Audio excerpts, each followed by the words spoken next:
Hello, everyone. Welcome to our weekly live show. I am Fabiana Clore, pianist and business strategist for musicians. So excited to connect with all of you today.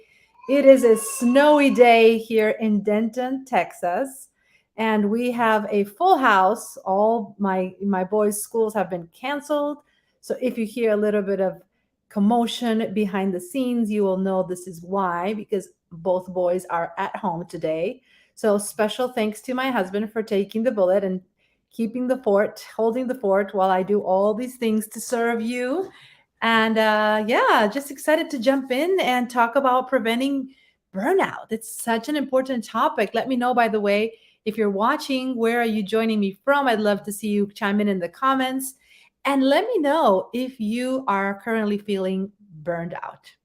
Chances are, if you're here, if you're watching this, even if you're catching the replay later, you may be wondering how to prevent burnout, what the secret to success is. Hello from Grapevine. Okay, welcome. You are going to be, if you're in Grapevine, Texas, you're probably joining me in the Snowfest then.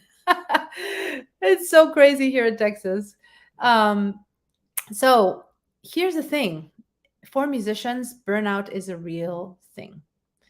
We are so used to just working ourselves and just doing things from a place of hustle, from a place of effort, just for the nature of what we do, right? As creatives, in order to become good at our craft, we have to repeat things over and over and over again. We have to go back and improve and all the time be coming back and doing things better and better and better. That's the nature of what we do as musicians. So when it comes to working and building our businesses, it is so easy to get caught up in that mentality of wanting to be doing things the hard way and to be burning ourselves out in the process. So today I want to give you some of my top strategies for how to prevent getting yourself to that point of no return when you are frustrated and you just don't know what else you need to do to start working more efficiently and to get better results without working harder, but instead doing things the smart way.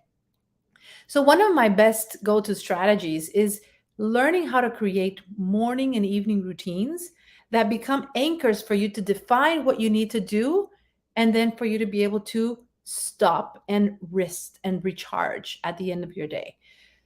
When we don't really understand what is it that we want to accomplish and we just kind of start the day and go from one fire, putting out one fire to the next, just solving problems all day long without intentionally defining what we want to accomplish and why, that's when we start getting into this hamster wheel of working, working, working, and not really knowing when to stop. So, my first tip for you is make sure you have morning routines and evening routines. There's all sorts of ways that you can define what your morning routine needs to look like, right? You can create a moment for journaling, for setting your intention for the day. You can have meditation.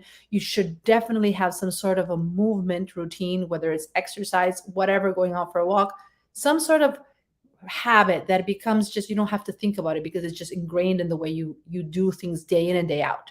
It's those small changes that are going to actually create a lifetime of success for you. I don't want you to see all of these ideas as like now you need to do them all at once. It's really, you need to pick and choose which work for you and start implementing them little by little, one at a time, right? So define your morning routine. What will help you feel successful, empowered, energized every morning as you wake up and go about your day? Then define your evening routine. Do you like to meditate? Do you like to read a book? You definitely want to make sure that you switch out of your electronics at least an hour before going to bed so that you can stop that electromagnetic frequency that we have all day long, so that you can stop with the blue light. If you wear some blocking glasses, blue light blocking glasses, even better.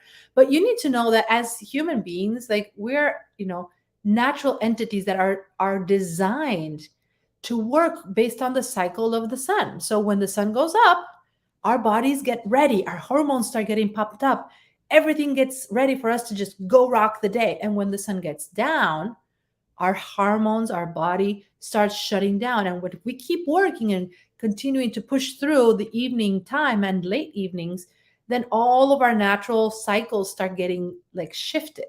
And, our circadian rhythm gets messed up and we start having insomnia. Let me know in the comments if you're having any issues with sleep. I have to tell you, in my personal experience, I've been testing with really getting serious about my nighttime routine.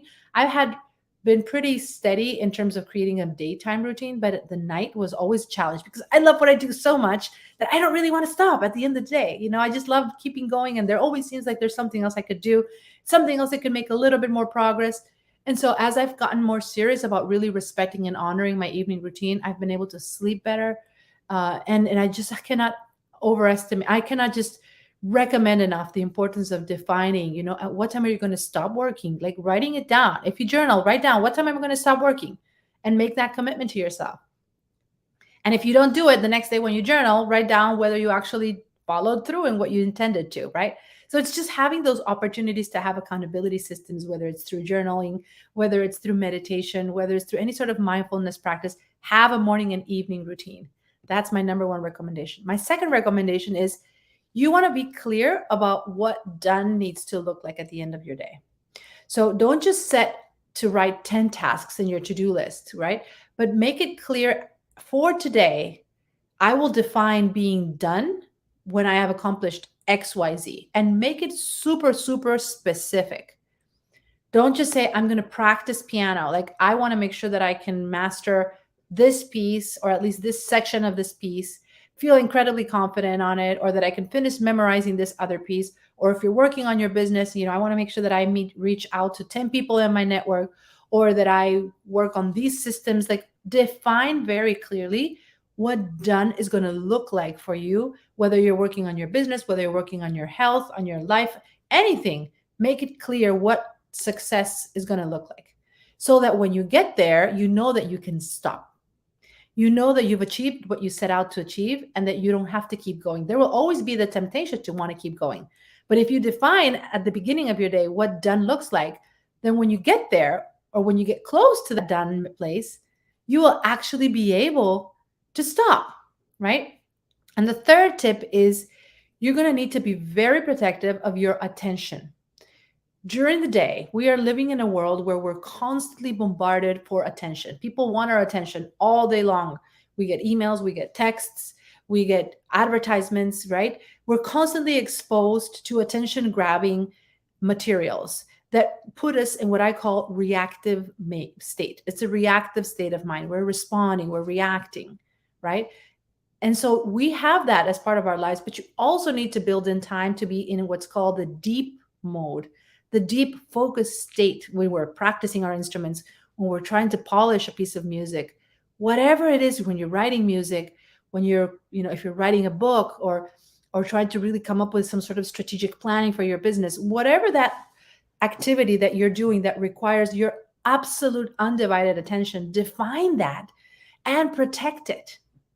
Don't just mix the moments of the day when you are in deep mode versus reactive mode. Make very clear distinctions as to when you're going to be in each mode, so that your brain can start functioning in that way, and your attention cannot feel maxed out by so many distractions.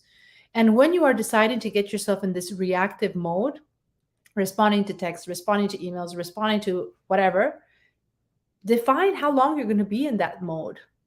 Like, tell yourself, I'm going to stay responding to people for the next 30 minutes, and then make yourself stop. Make yourself stop when you finish being in that reactive mode, so that you can come back to whatever it is that was requiring your undivided attention. You should spend most of your day in focused mode, not the other way around, right? But what ends up happening, and what leads to many of the musicians that I coach to getting into this state of like burnout, is that they can't make that distinction. They don't know when they're in this mode or the other mode. And they can be practicing and they can just start, grabbing their phone and doing things, responding while practicing. Or they're trying to, work on their business, and then they pull up another tab and they start responding to emails. So there's always this like competition of attention. And if you're just kind of responding to things and not defining where you're going to do it and at what point you're going to be doing which activity, that's when you start getting overwhelmed and in a state of burnout. So again, these 3 tips: defining your morning and evening routines, making sure you know what the end of your day needs to look like, what success, what done is going to look like for you, and defining when you are in reactive mode versus focused mode. These 3 things can prevent you from being in a state of burnout, from focusing on your music and focusing on your business and focusing on your health and your life and your family, and creating a routine and a rhythm and momentum to be able to build meaningful lives and prosperous lives from a place of ease, from a place of enjoyment, from a place of abundance. So I hope this helps you, and continue sharing any comments that you have, any questions around this. I'll be happy to answer them in this chat. And again, I'm here to support you, and I hope that this can help you keep moving forward and have a great rest of your week. Thank you for watching, everyone. Until next time, let's prosper together.